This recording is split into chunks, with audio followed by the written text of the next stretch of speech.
Ito ang mainit na balita na siyang dapat malaman ng taong bayan at ito ang usap-usapan sa mundo at trending sa social media. Pero bago tayo magpatuloy, kung bago ka pa lang sa aking channel, ay huwag mo nang kalimutan mag-like, comment at subscribe para palagi kang updated sa mga susunod nating video. Cebu Governor Pamela Baricuatro bumaliktad na, kumampi kay Bongbong Marcos. Usap-usapan ngayon ng mga suli Duterte ang di umano pagbaliktad ni Pamela. Kung matatandaan ninyo na isa si Pamela ang kinampanya at tinaas ang kamay ni dating Pangulo Rodrigo Duterte, at si Duterte din ang rason kung bakit nanalo itong si Pamela sa pagkagobernador ng Cebu. Ngunit ano ang nangyari at tila bumaliktad na ito at ngayon BBM supporter na siya. Marami din ang nagsabi na baka nakatanggap na ito ng mali-malitang pera kaya umiba ang ihip ng hangin niya. Sa ngayon kaliwat kanan ang pagbabati ko sa kanya dahil wala daw utang na loob ito sa dating Pangulo.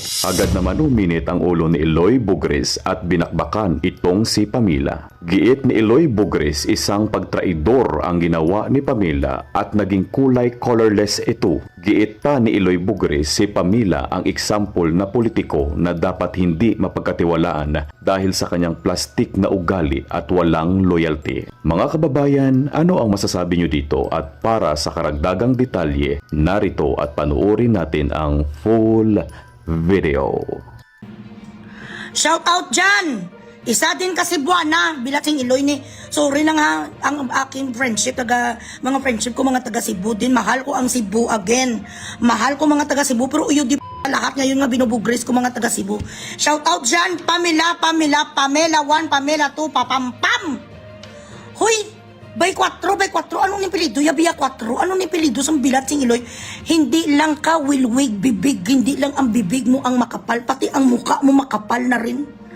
The nerve and the audacity, the thick face of yours and thick lips of yours. People would have not known you. People would have not known your existence had PRRD did not raise your arms to become or to win as the governor of Cebu. Kung hindi inangat sang aming tatay ang kamay mo nga bilat sing Iloy ka rin, nga tiktoker ka rin ng imo mukha ka mo karikatsor. Sobra ka na sa kiro-kiroping, di ba?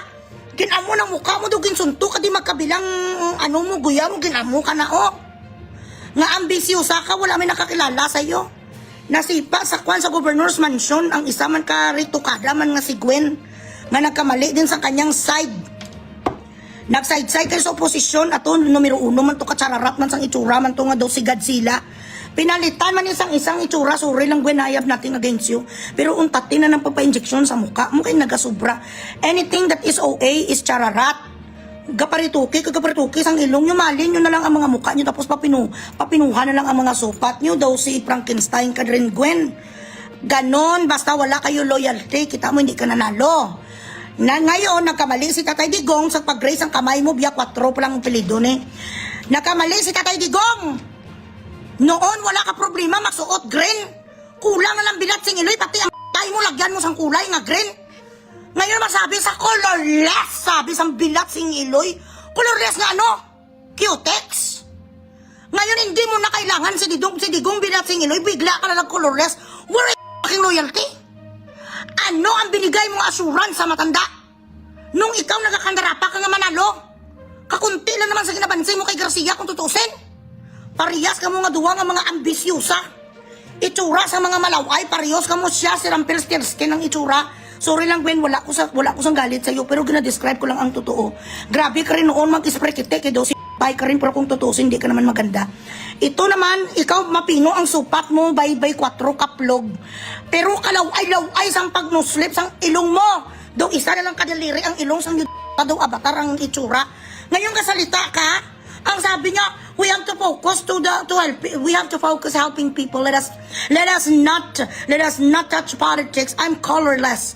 Wala sa napirma sa tay, kami naman dapat, if there is one person who's supposed to rally or to lobby for Tatay Digong and for Sara Duterte, that should be you. You should one of those people who march and in Supreme Court to try to defend this man who's already sitting in ICC because of an accusation of people who wants him. The only thing you should do One thing, only one job that you should do is to try to remain loyal to the very person who made you win. Ginano ka, ginbuligan ka ni BBM noon? Si BBM na nagpataas ang kamot mo? Si BBM sumakay managani sa likod ni Sara? Ni BP Sara? Para riyas ka mong tanan mga putong ka mo sa posisyon. Una-una ka lang wilwig bibig. Now, somebody told me from the governor's office, wala na ngayon doon makadaan sa labas ang kanyang opisina. Pinagbawal sang alpot niyo kapiling-pilingan man ang bilatsing Iloy nga daw siya man si Queen Elizabeth ang Kensington Palace. Why do you deprive people to pass by outside your purpose? You do not own the governor's building. Kami nga mga tao, the people of the Philippines owns every building in the Philippines. Bawal na kano daw dumaan doon ng mga simple lang mga sibilyan sa governor's office. Sa Cebu, ang gaakyat na daw doon mga puro lang mga kwan businessman, mga puro lang tanan mga kaalyado, mga BBIP. Sino ka? Rayna ka da? Bilatsing Iloy. Amon hindi diferensya sa inyo, bigyan kayo sang isa kapag kakataon. Wala may nakakilala sa inyong kaka kung hindi ka gobernador ngayon, masalaan kang ka agugudanser. Agugudanser ka daw sa mga kabaret. Tapos subong, colorless ka? Boy, grabe ang mga kaplog nga papampam pamelawan ang alput-alputin. Bilatsing Iloy, ngayon hindi na sila marunong magsuot ngayon sang green. Di tanon do gusto nyo nga ilabas ang mga abdo nyo para magkulay lang kayo berde. Tapos mong hindi nagapirma sang kwan, hindi nagapirma sang tay kami naman. Haluso na sa mag-green ngayon, napakasip-sip mo bilatsing Iloy ka nga kwan ka, malaway ka. Hindi ka maganda, day. Tigilan mong pagtiktok-tiktok mo. Bilatsing Iloy ka daw, kwan ka man daw, bibi, bagis ka man daw mag-arte-arte. Kakapal sa mukha nyo kung saan kayo kailangan ni Tatay Digong. Kung saan kailangan ang mga suporta nyo pagkatapos kayo ginangat. Pagkatapos kayong ipanalo, mga hudas. Histas Barabas. Bilatsing Iloy. Ginamit lang nila mga Duterte, kaya kung kayo lang yuta, manalo kayo. Bilatsing Iloy. Kahit ni si BBM ganito, isa ka eleksyon, wala ganin nagdaog sa Tarlac. Ikaw nga kala mo madaog ka sa ano? Madaog ka sa Cebu kung hindi inangat ni Tatay Digong ang kamay mo? Si Frankenstein pa rin dapat ngayon ang gobernador dyan. Kung hindi lang sana siya nga nag-apil-apil man siya. Sa isa ka partido, hindi kayo marunong mag-analyze eh. Hindi kayo bala marunong, bala bilatsing Iloy, mag-strategize, wala kung saan kayo banda, you do not know the mathematics of politics. A man with that kind of honor, that man that was voted half of the population of the Philippines, of the voters, will never lose. That's the thing. No matter how much money his opponent has, itong tinatawag kung sa Ilonggo, gugma versus kwarta. Nag-apil-apil si Frankenstein sa kabila, ka man, ikaw na sanang Rayna sang Cebu. Naperdi ka ngayon sa bilatsing Iloy nga si Avatar kag ni Cookie. Ipokrita ka man. Pati ang abdo mo noon, ginakuha mong di po kakagipangilam mo sa mukha mo, papampang. Para lang makita sa mga DDS bilatsing Iloy ka nga sulid ka. Tapos ngayon bigla nagkulurles ang alpot ay abaw. Hindi ka bagay magkulurles bilatsing Iloy ang lipstick mo. Pula pa bilatsing Iloy sa dugo sang baboy. Palipstick kon ka bilatsing Iloy siyang champagne red nga max lipstick you di ta sobra pa sa dugo sang baboy. Sobra pa sa kulor sang dinuguan, colorless. Paano ka magkulurles you di paputangon ka sa makeup sa guya mo bilat sa inyo do rainbow bright, colorless. Iyota. Ang lipstick mo, pula pa palalo mo. Masabi ka nga colorless ka. You know what? You will never win again even if you're going to run for barangay captain because the people of Cebu knows now how user you are. Kahit pa magpatakbo ka pa kagastusan ka pa ni tambaluslos, these people are just using you. They're trying to get your sympathy for the upcoming election. This is what I want you to understand. Even if you people, you inside shaitan, is going to shed bloody tears, you're not gonna win. Mag plus 10 million pa kayo. Ingod-ngod kayo ni BP Sara kag sang lahat nga DDS. Ining si Ontiveros ni nga daw leader sang sumba man ang kaplog, nagsayaw-sayaw na naman siya. Nung last time, actress ang kaplog nga drama, ngayon na naman sumba master na naman sa. Naginta na puti sa pop dance competition na naman ang bilatsing Iloy. Daw siya ang ante mo bala nga leader sa sumba, hindi marunong sumayaw ang nag-amo-amo ni ang bilatsing Iloy nga si Kuano si Ontiveros. Are these really the people that we want to sit in in the fucking Malacanang. Yeah. Now, you should have this kind of analysis. They are showing us disloyalty. They're showing us being a user. They're showing us that they have no palabra de honor.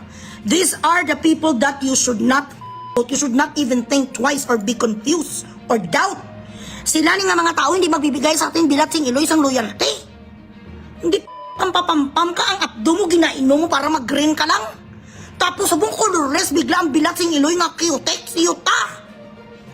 Wala ka gayon dyan sa Gobernor's Office kung hindi sa Duterte. Nakikbol si Kwan na football si Frankenstein dahil sa kay Duterte. Tinaas ni Tatay Digong ang kamay mo. Patay uya ka. Lampasuhon, hindi lang kamuya tatalunin ni VP Sara sa eleksyon. Lalampasuhin kayo namin. Hindi ka nag-alayla ka doon pag birthday ni Tatay. Dapat doon ka pumunta sa Supreme Court. You have to show your debt of gratitude to that man now, an 81-year-old man who is sitting now in a cold foreign place. Sa lahat na tinulungan niya, dapat kayo ngayon ang kapangimatay nga mailabas sa presuhan. Ngayon kayo pag ang nag-down sa kanya. Bilatsing Iloy kayo nga mga politiko, kayo mga inang mga bilatsing Iloy nyo nga gadugo-dugo sa patso. Ina, kaluluoy si Tatay Digong. Maraming salamat sa inyong walang sawang panunood. Kung meron kayong komento at suggestion, mag-comment lang kayo sa comment section. At para sa mas marami pang video na katulad nito, huwag kalimutan mag-subscribe sa channel na ito. As always, maraming salamat sa inyong walang sawang suporta. And goodbye.